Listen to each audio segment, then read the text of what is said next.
జనవరి 12న సంక్రాంతి కానుకగా మనశంకర్ వరప్రసాద్ గారు సినిమా వస్తుందని దర్శకుడు అనిల్ రావిపూడి వెల్లడించారు. మెగాస్టార్ చిరంజీవి అద్భుత నటనతో అందరినీ అలరిస్తారని, ఈ మూవీని ప్రేక్షకులు ఆదరించి విజయవంతం చేస్తారని ఆశాభావం వ్యక్తం చేశారు.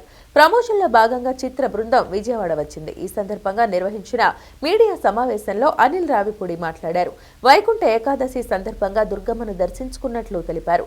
మనశంకర్ వరప్రసాద్ గారు చిత్రంలో చిరంజీవితో కలిసి వెంకటేష్ అతిథి పాత్రలో చేశారన్న రావిపూడి ఇద్దరు అగ్ర నటులు అద్భుతంగా నటించారని చెప్పారు. తమ చిత్రంతో పాటు సంక్రాంతికి వస్తున్న అన్ని సినిమాలు హిట్ అవ్వాలని అనిల్ ఆకాంక్షించారు. వైకుంఠ ఏకాదశి రోజు విజయవాడ వచ్చి అమ్మవారి దర్శనం చేసుకున్నాం. అండ్ జనవరి 12 మన శంకర్ వరప్రసాద్ గారు సంక్రాంతి కానుకగా థియేటర్స్లో రాబోతుంది. అండ్ షైన్ స్క్రీన్స్ ప్రొడక్షన్లో సాహు గారపట్ గారు అండ్ గోల్డ్ బాక్స్ ఎంటర్టైన్మెంట్స్ ద్వారా సుష్మిత కొనెదల గారు కలిసి నిర్మిస్తున్న ఈ చిత్రం జనవరి 12 రాబోతుంది. అండ్ నాకు సంక్రాంతి అంటేనే ఒక సెంటిమెంట్ అనాలో కనెక్షన్ అనాలో తెలీదు. తీసిన 8 ఫిలిమ్స్లో ఒక 3 చిత్రాలు సంక్రాంతికి వచ్చాయి. F2, సర్లేరు నీకెవరు అండ్ ఈ ఇయర్ సంక్రాంతికి వస్తున్నాం. సో 3 అద్భుతమైన విజయాలు ఇచ్చారు ప్రేక్షకులు. సో మళ్ళీ ఈ సంక్రాంతికి మన శంకర్ ప్రసాద్ గారు అనే ఒక మంచి కథతో మెగాస్టార్ చిరంజీవి గారితో రాబోతున్నాను. సో ఖచ్చితంగా మీ ఆశీస్సులు నాకు ఉంటాయని ఆశిస్తున్నాను. అండ్ చిరంజీవి గారిని కూడా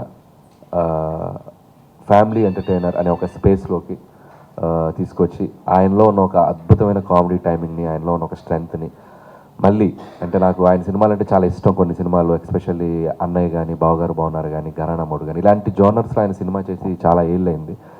సో అది నాకు ఎగ్జైటింగ్ అనిపించింది ఈ కథ చేసిన దగ్గర నుంచి కూడా. సో ఈ సినిమాలో చిరంజీవి గారు అద్భుతంగా నటించి, అద్భుతంగా డ్యాన్సులు చేసి, ఎనర్జీతో, స్లిమ్గా, ట్రిమ్గా, హ్యాండ్సమ్గా చూసిన వాళ్ళందరూ చరణ్ బాబుకి తమ్ముడా అని ఒక కమెంట్స్ వస్తూ ఉన్నాయి. అంత హ్యాండ్సమ్గా ఉన్నారు ఆయన. సో నిజంగా హ్యాట్స్ ఆఫ్ టు చిరంజీవి గారు. సో ఆయన తీసుకుంటున్న కేర్, ఆయన తీసుకుంటున్న ఇది డిసిప్లిన్ అన్నిటికీ. అండ్ నా అదృష్టం ఈ సినిమాకి ఆ లుక్ కుదరటం. సో అలాగే ఈ సినిమాలో కాస్టింగ్ వైజ్ వస్తే నయనతార గారు ఆఫ్టర్ లాంగ్ టైం మళ్ళీ చిరంజీవి గారితో కలిసి నటిస్తున్నారు. అండ్ శశిరేఖ అనే ఒక అద్భుతమైన పాత్రలో మనందరినీ ఎంటర్టైన్ చేయడానికి ఆవిడ వస్తున్నారు. అలాగే ఈ సినిమాలో ఒక సూపర్ క్యామియో విక్టరీ వెంకటేష్ గారు కూడా నటిస్తున్నారు. సో దానికి సంబంధించిన ఒక అద్భుతమైన పాటని, ఒక ఫెస్టివల్ సాంగ్ని ఈరోజు ఈవినింగ్ గుంటూరు విజ్ఞాన్స్ ఇంజనీరింగ్ కాలేజ్లో రిలీజ్ చేయబోతున్నాం. అండ్ ఫార్చునేట్గా నేను చదువుకున్న కాలేజ్, నేను ఇంజనీరింగ్ చేసిన కాలేజ్. సో దాంట్లో సాంగ్ని రిలీజ్ చేయబోవడం ఇంకా ఎగ్జైటింగ్గా ఉంది. సో వెంకటేష్ గారు ఈ సినిమాలో మా కోసం వచ్చి యాక్ట్ చేస్తుంది, ఆయనకి థ్యాంక్స్ చెప్తున్నాను. అలాగే మెగాస్టార్ చిరంజీవి గారు, విక్టరీ వెంకటేష్ గారు ఒక కాంబినేషన్ ఏదైతే ఉందో తెలుగు ప్రేక్షకులందరూ అంటే మనకు ఒక ఇండస్ట్రీ అనగానే ఒక ఎన్టీఆర్ గారు, ఏఎన్ఆర్ గారు, ఏఎన్ఆర్ గారు, కృష్ణ గారు, శోభన్ బాబు గారు ఇలా ఒక 4 పిల్లర్స్ ఎలాగో చిరంజీవి గారు, బాలకృష్ణ గారు, నాగార్జున గారు, వెంకటేష్ గారు నలుగురు ఒక 4 పిల్లర్స్. సో వీళ్ళలో ఏ ఇద్దరు కలిసి నటిస్తే ఒక ఆశ ప్రేక్షకులకి ఎప్పటి నుంచో ఉంది.